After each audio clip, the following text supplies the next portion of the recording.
Hello everyone. So in this video we will be seeing part 2 of our project, which was the automatic door lock system using motion sensor, and we also have a centralized security lockdown system implemented. The components used here is the PIR sensor, an Arduino Uno board, a keypad, a servo motor to control the door, and this is the virtual terminal which we'll be seeing further in the video. To look at the functionality of the PIR sensor or the keypad, please refer to the channel. In our previous videos we have mentioned. Now let us begin with the code. Uh, this is the header file that is used for the servo mechanism. We have connected our PIR output pin to pin number 10.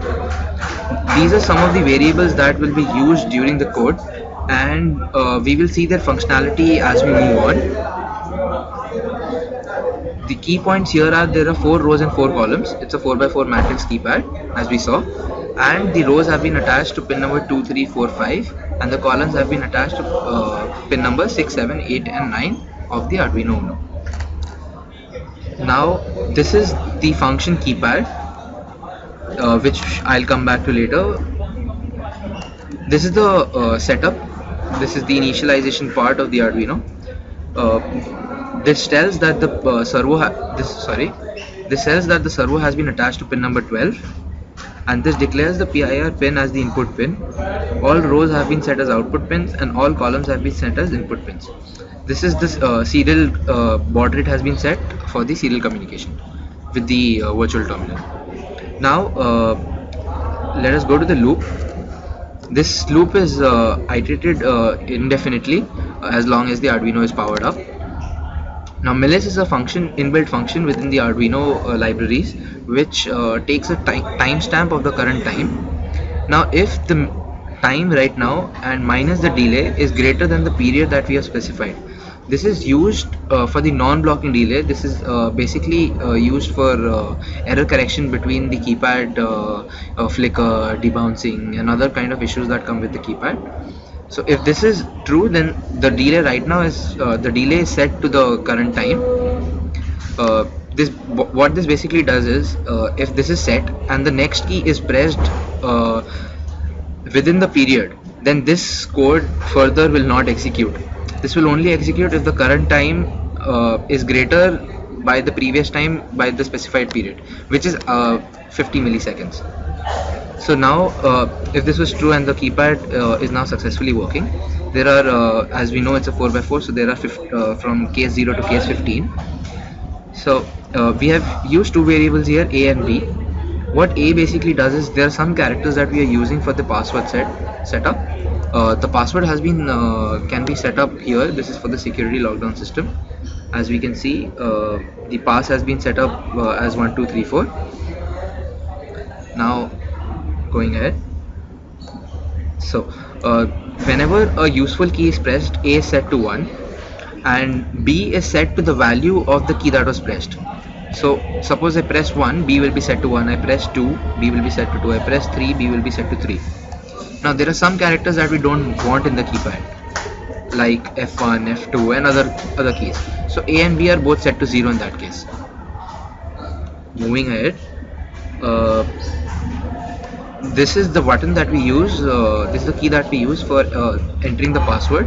This is when the password is tried to match to the existing password.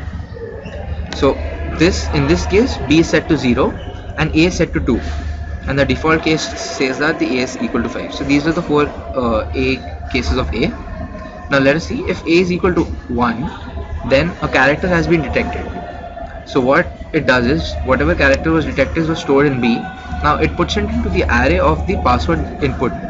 So this is the character array that we are using for the input password, and I and N are both incremented. Now after a certain delay of 500 milliseconds, we go on back executing this loop right here, and we keep doing this until the enter key is pressed and this condition is satisfied. So A is equal to 2, it starts to check your password, and it goes on until the length of the password that was entered, and it checks if each character from beginning is matching to the previously set password or not. So if that matches, then C is set equal to 1, and here we say after this loop breaks that if C is equal to 1, password has been matched. If the password was not matched, if at any point of time even one character goes out of shape, then it's printed that the password is wrong, and all the characters that we used so far have been reinitialized to 0 for future function. Now once the password has been matched, we need to reinitialize the function as well, so that the password can be entered again. This is basically the variable that is used for locking and unlocking the door. So if the previous state of the door was true, this is a boolean variable, the previous state of the door was true, that means the door was unlocked, then it sets it to lock. If it was locked, then it sets it to unlock. So this is how the security personnel can actually intervene at any given point of time, despite the motion being present or not, as we will see in the simulation later. Now if the door is equal to true, the PIR sensor function is called. Now So moving forward with the code, this code segment is for the PIR sensor. This variable here, the PIR pin, denotes the pin to which the motor is connected to the PIR sensor. Sorry, the PIR sensor is connected to the Arduino, which, as we have declared above, is pin number 10. So this code segment here, this condition denotes when the motion is detected. Whenever the motion is detected by a PIR sensor, the PIR pin is set to high. If lock low, this functionality will be explained a bit later. Whenever we detect the motion, we set the position to 180, which is in turn copied to the servo motor with the help of an object myServo, which denotes the servo motor. And the lock low variable is set to false. Here where comes the functionality of the lock low. For example, this code segment is inside the loop. That means it continuously keeps on running. Now if the PIR sensor continuously detects the motion, it will keep on trying to calibrate the position of the motor again and again, which is not desired. So as soon as we detect the motion once, we set the lock low to false, so that it does not try to recalibrate the position of the motor again and again. And after we have detected the high part, we set the take low time to true, which indicates that whenever the motion stops, we are ready to take the time at which the motor stops, the PIR sensor stops detecting the motion. In this if condition, whenever the PIR sensor stops detecting the motion, we set the PIR pin to low. Now if the take low time condition is true, as we have set here, then in the variable low in, we store the time at which no motion was detected with the help of the function known as millis. And again we set take low time to false, that is, we don't want to take the low time again and again. Now in this code segment, in this condition, the purpose of this condition is that we don't after the motion is not detected, we don't want to close the door immediately, right? We want to give some buffer time, some delay time after the motion is not being detected to close the door, in order so that any person doesn't collide with it.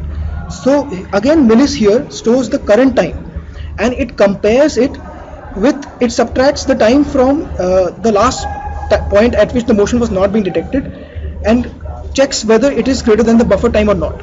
If it is greater than the buffer time, then again the position of the motor is set to 0, and the door in turn is closed. This is the simulation part of a project.